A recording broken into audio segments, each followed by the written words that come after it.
BFM Business présente la grande interview, Edwige Chevrillon. Bonsoir à tous, bienvenue dans cette grande interview. La vérité permet d'agir, seule la vérité est révolutionnaire, c'est pas moi qui le dis, c'est Lénine. Bonsoir Éric Coquerel. Merci d'être avec nous.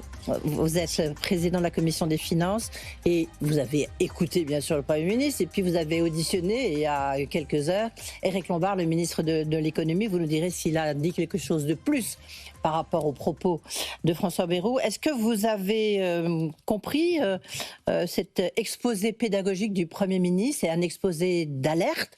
Est-ce que c'est un exercice de communication ou est-ce que vous estimez que c'est un exercice qui est par trop anxiogène?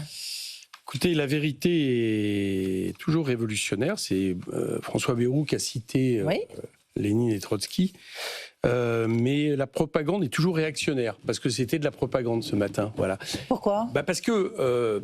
les chiffres étaient faux ? Non, c'est pas qui... Oui. Vous savez, vous pouvez mettre des chiffres justes, mais en choisir certains plutôt que d'autres, et leur donner un sens auquel vous voulez arriver. Donc là, ça s'est passé ce matin.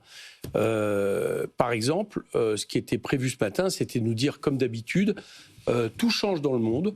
Je reprends les termes de François Bayrou. Oui, je les ai devant moi. Un tsunami, un cyclone, et puis on ne change pas, on fait la même politique, donc on baisse les dépenses publiques et on ne tient pas compte du tout effectivement du changement de moment dans lequel nous sommes, qui est à mon avis la fin du modèle de libre-échange au profit d'une guerre commerciale. Et donc on fait la même politique. Donc le bilan, c'est nous annonce pour l'année prochaine 40 milliards de baisse de dépenses, alors que tout montre que le problème de ce pays, c'est les recettes qui ont baissé depuis 2017. Donc ça, on n'y touche pas. Baisse de dépenses publiques, aspect récessif, au moment même où les Allemands vont mettre 500 milliards d'investissements pour leur industrie. Oui, mais eux, ils ont les moyens. Nous, on n'a pas les moyens. D'accord. Et donc, admettons... Justement, là, vous allez dans le sens du Premier ministre. Non, pas du tout. Il dit, attention, nous n'avons plus les moyens, donc il faut les retrouver pour pouvoir... Voilà, le Premier ministre donne des tableaux, il montre que le commerce extérieur allemand, depuis 2000, va mieux que le commerce français, l'industrie, la productivité. Ça, c'est sûr, vous êtes d'accord. Mais si on n'investit pas dans, justement... Alors moi, je pense qu'il ne faut pas investir dans l'armement, mais si on n'investit pas dans l'écologie, l'environnement, la bifurcation écologique, dans l'industrie, dans la souveraineté industrielle, numérique et autres, mais le différentiel avec les Allemands, il va ne cesser de s'accroître. Oui, mais il est déjà énorme, vous êtes d'accord. Donc il va continuer à s'augmenter. C'est-à-dire qu'on ne va pas tenir compte de la nouvelle période. Les Allemands sont en train de prendre des décisions, justement, pour faire face à une guerre commerciale, pour avoir, en gros, pour remplacer leur industrie automobile. Ils ont 3% de déficit. Ils ont une dette qui est nettement inférieure à la nôtre. La nôtre, elle est gigantesque. Notre déficit, non. 3 300 milliards. Bon, non, arrêtez, 3 300 milliards, ça fait partie des chiffres que j'appelle de la propagande. Vous savez très bien que 3 300 milliards, c'est sur un peu plus de 8 ans. Oui. On ramène ça à un an, ça ne veut rien dire. Oui. Le chiffre qu'il faut voir, c'est 58 milliards de charges de la dette cette année. 58 milliards de charges de la dette, c'est avec 7 points. 62 milliards l'année prochaine et 100 milliards en 2029. Il y a une inflation de 2 points, donc on est en dessous à 0,3 points de l'inflation. Je ne dis pas que c'est bien, comprenez-moi, mais dis non, c'est pas vrai. Il n'y a pas le feu au lac. Là, il y a des obligations qui viennent d'être émises. Tout le monde s'est précipité sur les obligations françaises parce que c'est un placement sûr. Donc arrêtons de laisser penser que le seul alpha oméga, c'est la question des déficits, et plus encore qu'on doit le résoudre par une baisse des dépenses publiques, alors qu'il faut aller chercher des recettes supplémentaires, notamment du côté des ultra-riches, qui ont largement profité de ça sans faire ruisseler sur l'économie. Alors on va reprendre un peu les différents points. C'est pour ça que je vous dis, c'est de la propagande qui nous est Si vous voulez bien. On va d'abord commencer par le montant des déficits publics, de la dépense publique, 57%. Vous êtes d'accord avec ce chiffre ? Oui. Ok. Non, lui, il dit le montant de la dépense publique, c'est le plus élevé de tous les pays occidentaux, voire de tous les pays. Bon, et surtout, il y a un point intéressant malgré tout. C'est est-ce qu'on n'est pas quand même un peu, je me fais le contrepoids, un peu drogué à la dépense publique, parce que lorsque vous regardez les classements de l'OCDE, les classements PISA, tous les classements que vous voulez, Éric Coquerel. Vous regardez sur les inégalités, on n'est qu'en 12e position. Vous regardez sur le travail, on est au 30e position. Vous regardez sur l'éducation, on est en dernière position sur le classement PISA. Donc on voit bien que c'est pas forcément le montant énorme de dépenses publiques qui joue. C'est plutôt la manière dont vous le dépensez, non ? Vous êtes d'accord avec moi ? Vous êtes un homme. Première réponse. Vous savez que dans les dépenses publiques, on met aussi les dépenses fiscales. dépenses publiques. Donc, par exemple, les 200 milliards d'aides aux entreprises sans contrepartie. Je ne suis pas d'accord avec les contreparties, mais on va. Non, c'est pas 200 milliards. Mais d'où sort ce chiffre de 200 milliards? C'est 135. Oui, mais là, c'est 135 milliards. Non, et 80 milliards pour les allègements de exonération. Vous additionnez les deux, tout confondu, ça fait 200 milliards qui partent en dépenses pour les entreprises, sans contrepartie, sans aide, sans expertise. Mais il y a des contreparties, c'est ça que je ne comprends pas. Quelle contrepartie? Écoutez, quand vous avez le droit à un allègement de charges ou de cotisation sociale, quand vous embauchez quelqu'un. Non, vous avez le droit quand vous avez, quelqu'un qui est au niveau du SMIC ou même jusqu'à 2,5 fois le SMIC. Bien sûr. C'est pas quand vous faites une contrepartie. Que je sache, c'est ça, vous avez quand même quelqu'un. Heureusement il y a un travailleur en face. Oui, d'accord. Donc, parce qu'il y a de l'embauche, le travailleur en face pour produire des richesses, il faut que l'État puisse assurer une partie de salaire. Vous admettrez que pour des défenseurs de la libre entreprise, du libre-échange, de la concurrence, etc., c'est quand même assez bizarre de dire que l'État doit intervenir à ce point-là. Mais moi, je ne conteste pas. Je ne conteste pas. Continuons sur le reste. Voilà. Je ne conteste pas que le fait qu'il puisse y avoir des aides aux aides aux entreprises. Mais quand vous aidez des entreprises dont une partie de ces aides sont recyclées en dividendes, c'est-à-dire la part non productive, non investie, des profits qui a doublé depuis 2017. On va revenir sur cette logique. Mais c'est ça le problème. Il faudrait qu'on revienne sur les dépenses, le montant des dépenses publiques. Je vais rester là-dessus. Est-ce que si on continue à arroser sans justement contrepartie, sans chercher pourquoi ça ne marche pas dans les hôpitaux, regardez. Moi, je viens de vous donner. Regardez, vous prenez les hôpitaux, mais là, on a encore une alerte tout à l'heure, on y reviendra sur l'assurance maladie. Il y a l'alerte hier de la Cour des comptes. On voit bien qu'il faut revoir notre système de santé.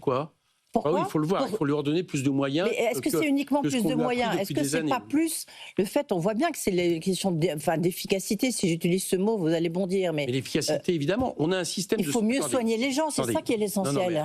On a un système de santé. Alors, je vais vous répondre sur tout, sur la dette, sur la question du déficit, la dépense des dépenses publiques.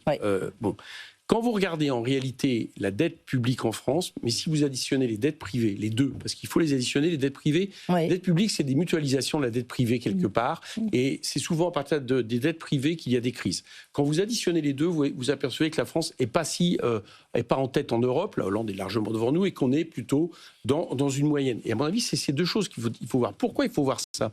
Parce que pourquoi croyez-vous que dans certains pays, il y a des dettes privées plus importantes? Parce qu'une partie du système de santé n'est pas publique, n'est pas assurée par de l'argent public ou par des cotisations, c'est-à-dire par un système social, mais du privé. Donc les gens, qu'est-ce qu'ils font? Ils s'endettent davantage pour se payer la santé, pour se payer les logements, pour se payer l'éducation. Moi, je ne rêve pas de ce modèle. Moi, je n'ai pas un problème que des besoins fondamentaux soient gérés par le public. Alors effectivement, ça augmente la dette privée, publique, ça baisse la dette privée, et c'est un système, même en termes de gestion, qui marche vous regardez, alors si on parle là-dessus, sur la Donc je défends le modèle social français. Le seul problème, c'est que depuis des années, il est attaqué frontalement. Il y a moins de moyens pour les hôpitaux, il y a moins de moyens pour la santé. Et donc, mais quand vous regardez en masse, il n'y a pas de moins de moyens pour les hôpitaux. Quand vous regardez en masse, ça se passe moins bien. Par contre, il y a les agences régionales de santé, il y a une bureaucratie.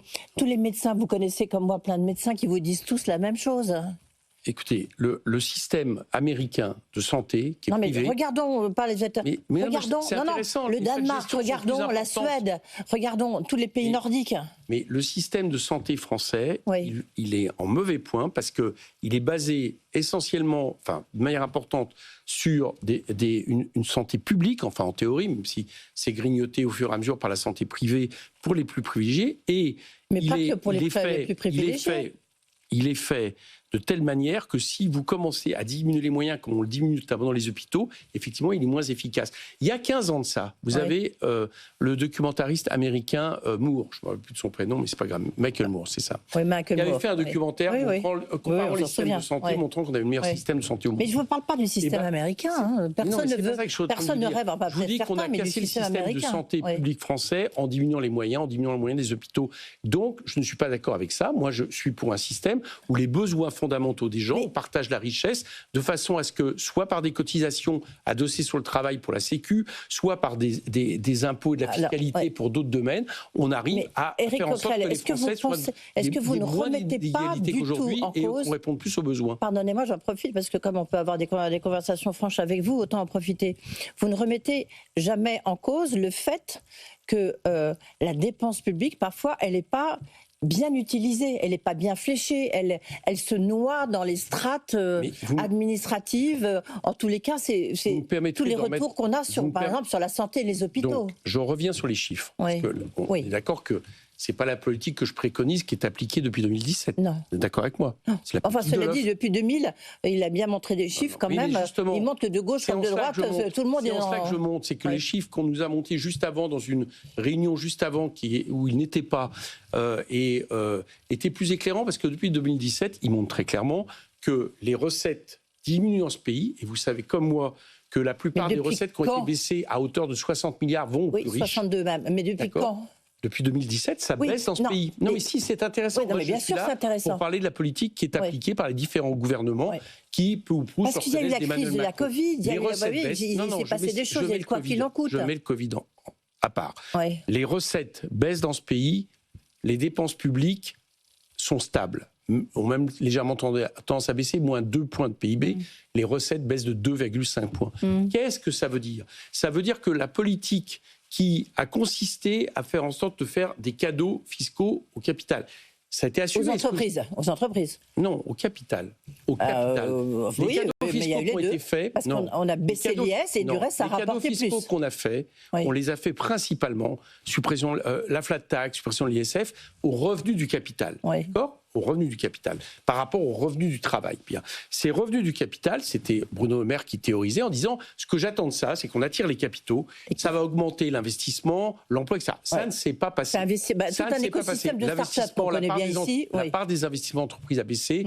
Il y a l'industrie manufacturière a baissé, la part de l'emploi dans l'industrie a baissé, le chômage va remonter à plus de 8%, il y a eu 130 000 emplois et la pauvreté a augmenté. Il y a eu 130 000 emplois créés. Dont 900 000 apprentis qui arrangent largement les choses et qui ne peuvent pas vraiment être considérés comme des emplois dans, en tout cas, la manière dont Non, mais c'est quand même mieux que d'être au chômage, vous êtes d'accord? Oui, d'accord. Mais dans ces cas-là, excusez-moi, mais on peut tout admettre mieux que le chômage. Ce que je veux vous dire par là, c'est que ça fausse un peu les résultats de l'emploi. Mais aujourd'hui, les résultats sont mauvais.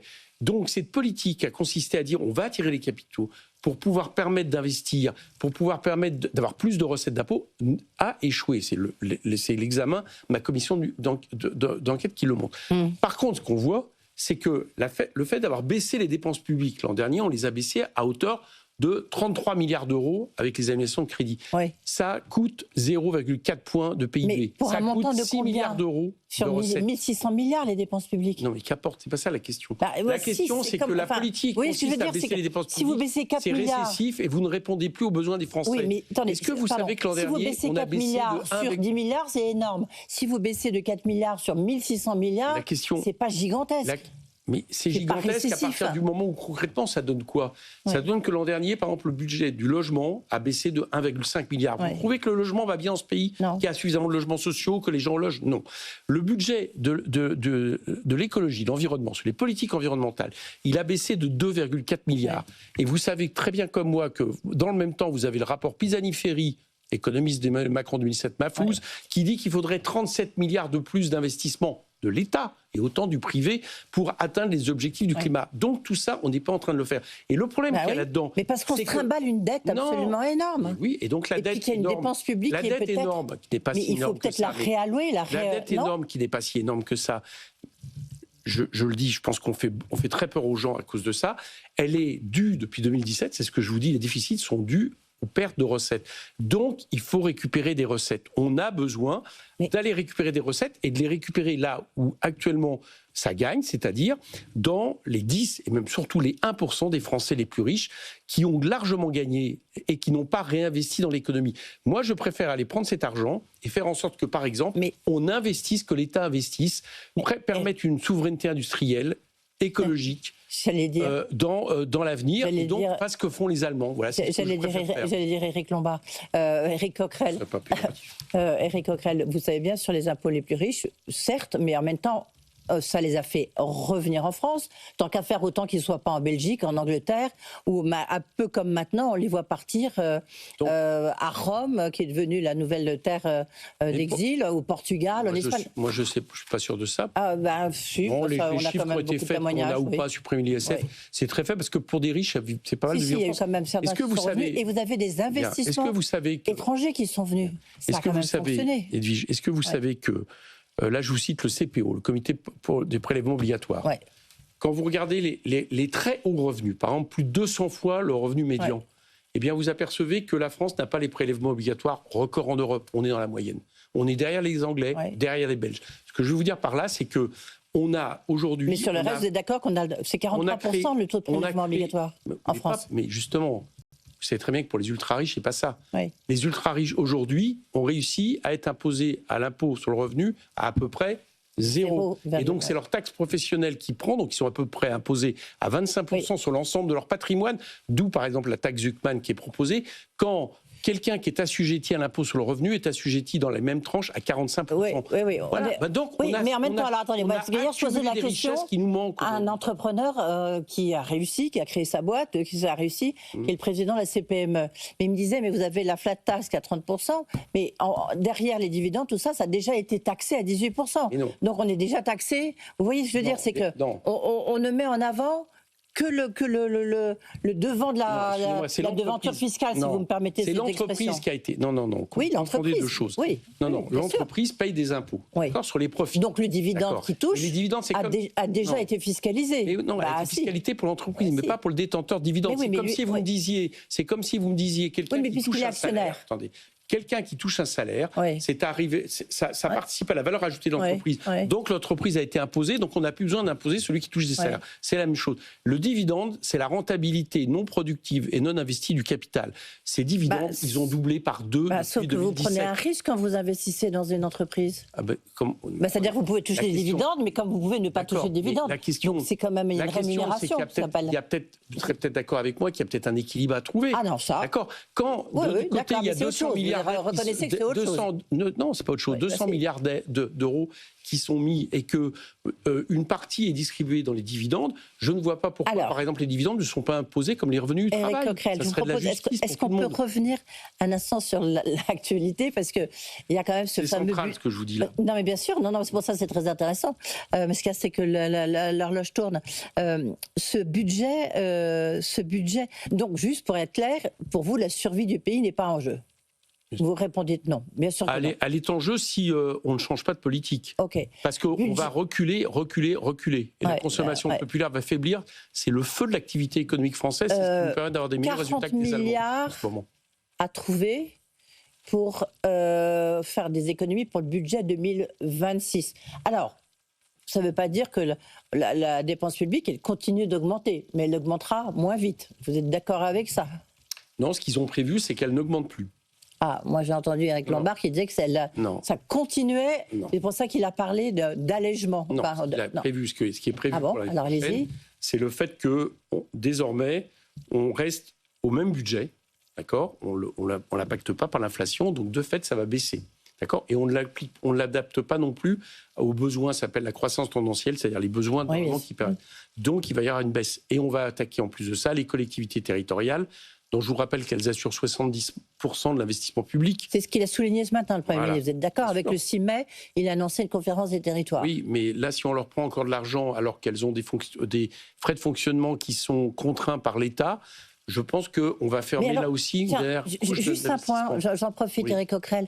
Comment vous expliquez que le nombre de fonctionnaires augmente dans les collectivités locales ? C'est plus 2% ou plus 5%, pourquoi il augmente ? De mémoire, il n'augmente plus au niveau de l'État et dans les collectivités, il augmente encore un peu, tout simplement parce qu'à partir du moment où vous avez plus de transferts de compétences, que les collectivités, pour beaucoup, se retrouvent, par exemple, je prends les départements avec vous savez, ils prennent une grande part des questions sociales, notamment. Eh bien, il y a besoin de plus de gens pour s'en occuper. Donc, tendanciellement, vous avez un peu une augmentation. Mais cette augmentation, si je regarde par rapport à la part des collectivités dans le PIB, elle n'augmente pas, ce n'est pas vrai.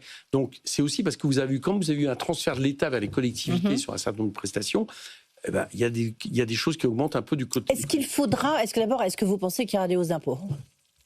Non, dit. Je l'espère. Non, dit le Premier ministre. Oui. Je ne sais pas ce que vous a dit Éric Lombard tout à l'heure à la commission des finances. J'espère qu'il y aura des hausses d'impôts pour les plus riches. Oui. Je le dis précisément parce que ce n'est pas les classes moyennes. C'est le danger, hein. Non, mais vous savez, le danger, il est là. Hein. Oui, bien sûr. Vous avez vu l'étude qui montre que sur l'impôt sur le revenu, seuls les 10% les plus riches ont vu leur impôt sur le revenu baisser dans ce pays. Bon, donc le danger, il est là. Oui. Donc moi, je suis pour rendre l'impôt à nouveau redistributif et aller chercher l'argent là où il est trop parti depuis 2017. Alors là, vous allez bondir sur votre chaise, mais est-ce qu'il y a la moitié des Français, vous êtes d'accord, qui ne payent pas d'impôts et que vous avez les 10% les plus riches qui payent 70% du montant de l'impôt sur les revenus. Vous êtes d'accord avec moi? Pas les ultra-riches, est-ce que non, mais il y a les 10% les plus riches. Voilà. Mais enfin, les ultra-riches qui ne payent pas d'impôt sur le revenu, c'est... Mais vous êtes d'accord que ces 10%, ils payent 70% de l'IR, l'impôt sur les revenus. Est-ce qu'il ne faut pas que ça soit mieux réparti? Alors, si, mais... Alors, par les plus riches, mais aussi sur l'ensemble des Français. Mais dans ces cas-là, il faut prendre la fiscalité globale. Oui. Global. Moi, par exemple, dans un changement de fiscalité globale, je serais pour un impôt à 14 tranches et qui impacterait tout le monde, même symboliquement pour les plus déshérités. Mais une hausse de la TVA. Par contre, justement, le problème, c'est qu'on oublie que l'impôt, c'est environ 25% de la fiscalité, l'impôt sur le revenu, et que le reste, par exemple, c'est la TVA, c'est l'impôt le plus injuste puisqu'il est non proportionnel. Donc, je suis plutôt pour des baisses. La TVA, c'est un impôt non proportionnel. Donc, si vous voulez ma question, je serais plutôt pour un impôt sur le revenu plus rentable, qui touche plus de monde, plus de tranches de façon à être plus juste, et qui, par exemple, passe par contre des baisses de la TVA sur certains produits de première nécessité pour les plus... Mais si on fait une hausse de la TVA en excluant les produits de première nécessité? Non, je suis contre une hausse de la TVA. D'accord, La TVA est l'impôt le plus injuste qui touche ceux qui consomment le plus proportionnellement à leurs revenus, c'est-à-dire les plus défavorisés. Sur les retraités, Éric Coquerel, où est-ce que vous vous situez donc, je rappelle que vous êtes député LFI. Où est-ce que vous vous situez? Est-ce qu'on peut supprimer peut-être l'abattement de 10% sur frais professionnels?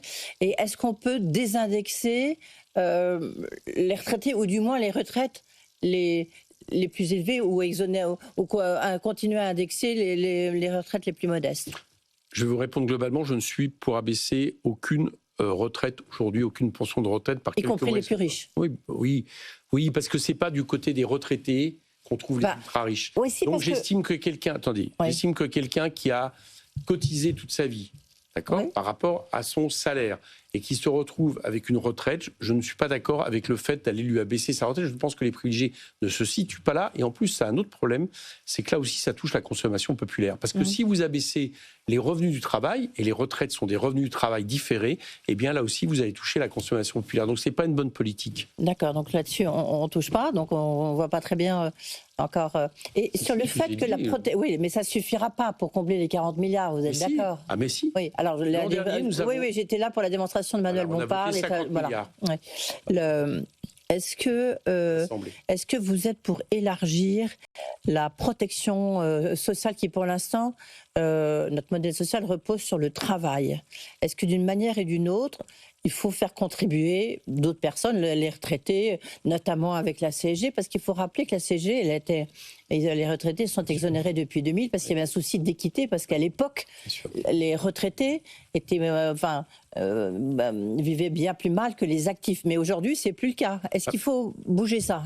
Ma préférence, c'est que notre système social est adossé. C'est un système assurantiel de solidarité entre travailleurs. Je suis donc pour qu'il soit adossé sur le travail. Uniquement sur le travail. À partir du moment où dans le travail, on met bien évidemment les salaires différés, qui sont les cotisations.